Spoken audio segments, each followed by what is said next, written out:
Picture this. You're a university student and you've just submitted your final exam online. But here's the twist. You're not just being graded on your answers, and AI is watching you every move, every single move. Your eye movements, how often you glance away from the screen, even the lighting in your room. Welcome to the wonderfully weird world of AI ethics, where mathematics meets morality and things get properly messy. I'm Autumn Fneff, and today on Breaking Math, we're diving into something that affects literally all of us, whether we know it or not.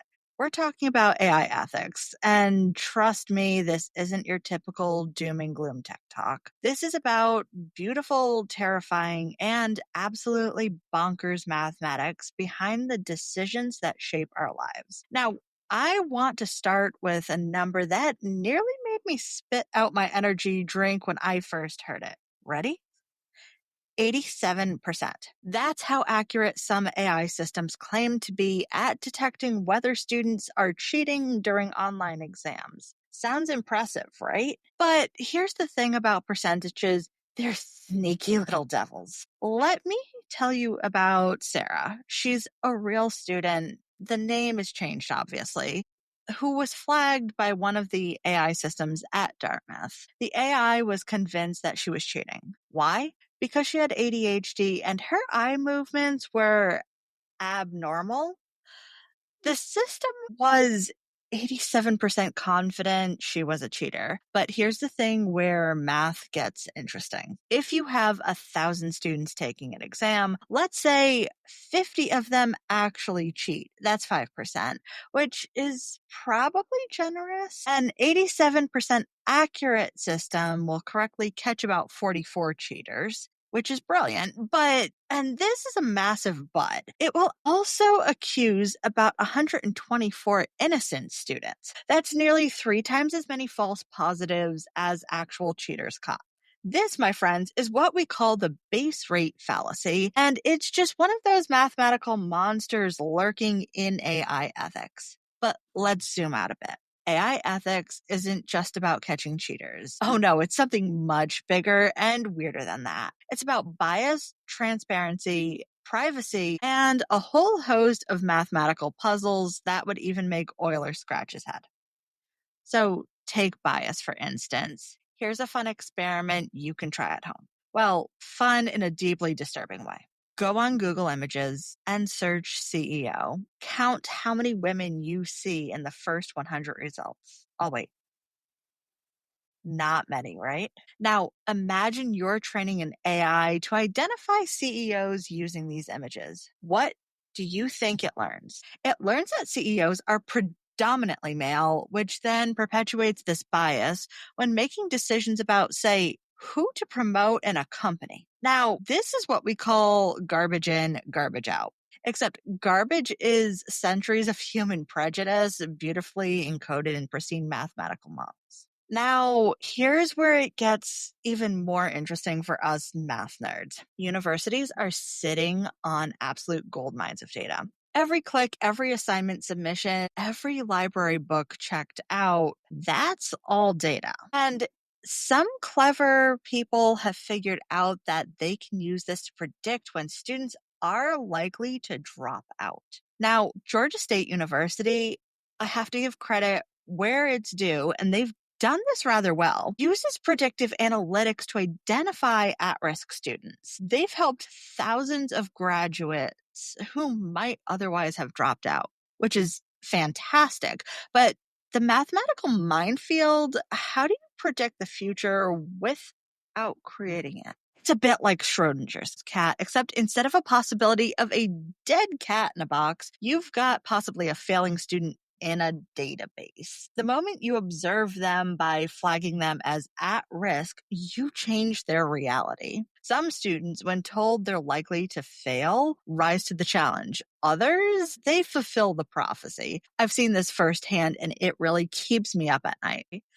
The mathematics of privacy in research is another absolute shocker for me. Universities love to share data for research, and it's how we cure diseases, understand society. That's all good stuff, but here's the problem. Anonymization is basically useless now. I mean, completely, utterly useless. MIT researchers showed that they could identify 95% of people using just 4 data points from anonymized credit card data. Okay, 4 points. 4. That's fewer data points than I have houseplants that I've killed this year. So imagine you're a researcher wanting to study students' mental health patterns, which is a noble cause, but your data includes timing of counseling appointments, library usage patterns, and assignment submission times. With modern re-identification techniques, that's more than enough to figure out exactly who's who. And suddenly, your anonymous mental health study isn't so anonymous anymore. But here's the thing, and this is why I absolutely love this field. These aren't unsolvable problems. They're just really, really, really hard math problems. And mathematicians love really hard problems. Take differential privacy, for example. It's this gorgeous mathematical framework developed by Cynthia Dwork that helps you share statistical information about a data set while protecting individual privacy. The basic idea, you just add enough random noise to the data that you can't identify individuals, but you can still see the overall patterns. It's like looking at a pointillist painting close up, it's just random dots, but step back and you'll see the whole picture. Except in this case, the dots are projecting someone's privacy while advancing human knowledge. And if that's not beautiful mathematics, I don't know what is. Or consider federated learning. This one is super clever. Instead of collecting everyone's data in one massive hackable database, you train the AI locally on each person's device and only share the learned patterns. It's like teaching a classroom where students whisper their answers to each other instead of shouting them to the teacher. The knowledge spreads, but the individual answers stay private. Now, I know what you're thinking. This is all very interesting, Autumn, but what can I actually do about this? I'm glad you asked. First, if you're in academia, start asking awkward questions. When your university wants to implement a new AI system, channel your inner toddler and ask why repeatedly.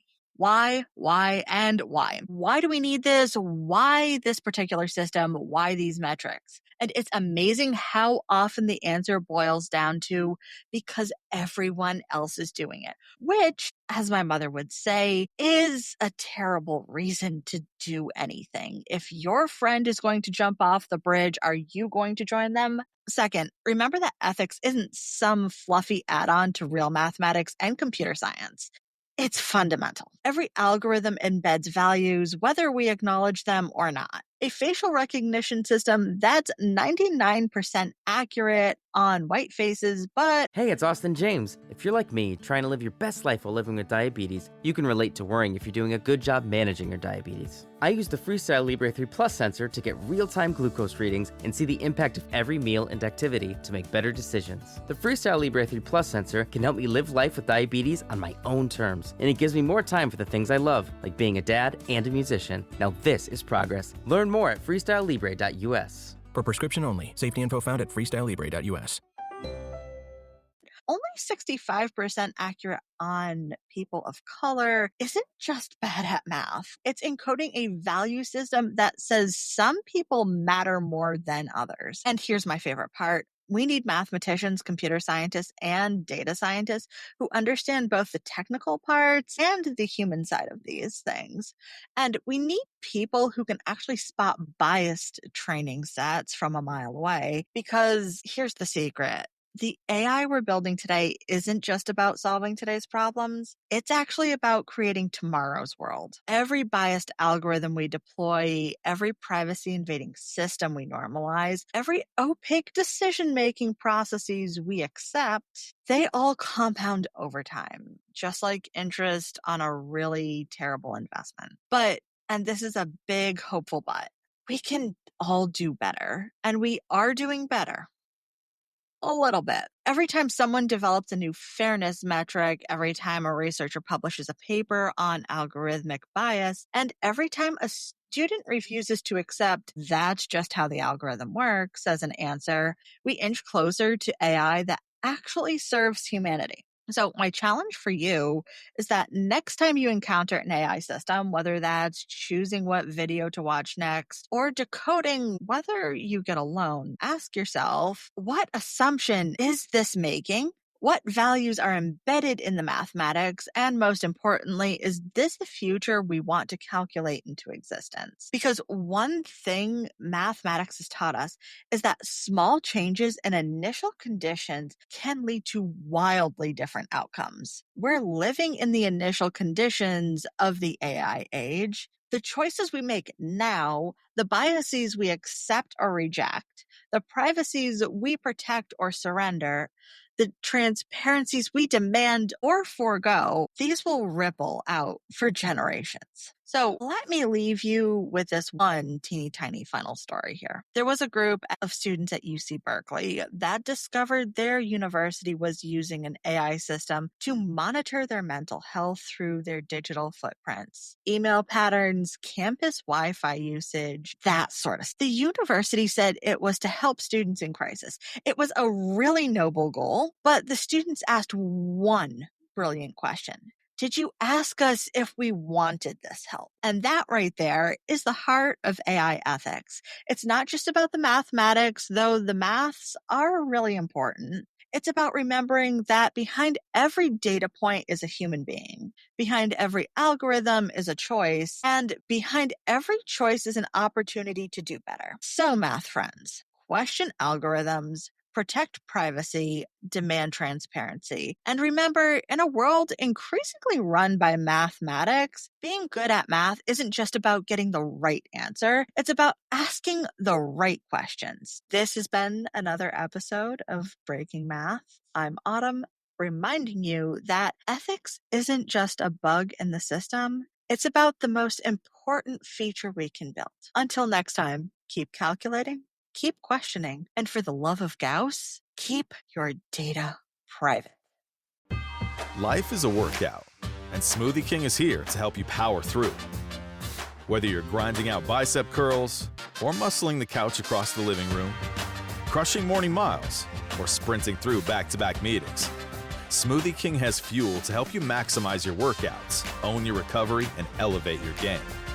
Give your body the energy, protein, and power it needs with a lineup of delicious smoothies made to help you conquer your goals. Only at Smoothie King.